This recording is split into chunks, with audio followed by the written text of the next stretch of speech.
আর এখনকার মেয়েরা নিজেদের ইজ্জত এমনিতেই বিলিয়ে দেয়। এক ইহুদি এক মুসলিম নারীর সতরের ছোট্ট একটা অংশ খুলে ফেলে এবং এক সাহাবী এই বিষয়টা দেখে ওই ইহুদিকে হত্যা করে নেয়। আচ্ছা, এটা বাদ দিই, একজন মেয়ের ইজ্জতকে কেন্দ্র করে দুটো গোত্রের মধ্যে যুদ্ধ পর্যন্ত লেগে যায়।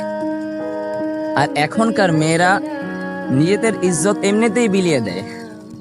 কিছু মেয়ে আছে যারা টাকার বিনিময়ে নিজের ইজ্জতকে বিলিয়ে দেয়, আবার এমনও কিছু মেয়ে আছে যারা হারাম রিলেশনশিপ করে তাদের ইজ্জতকে পরপুরুষের কাছে বিলিয়ে দেয়।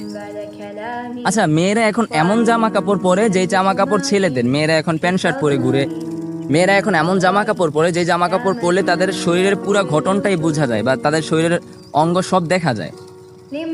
ওই মেয়েরা কি এই হাদিসটা জানে না যে নবী করিম সাল্লাল্লাহু আলাইহি সাল্লাম বলেছিলেন শেষ জামানায় কিয়ামতের আগে এমন কিছু সংখ্যক মেয়ে বাহির হবে যারা কাপড় পরে উলঙ্গ থাকবে এবং তারাই হবে দাজ্জালের অনুসারী।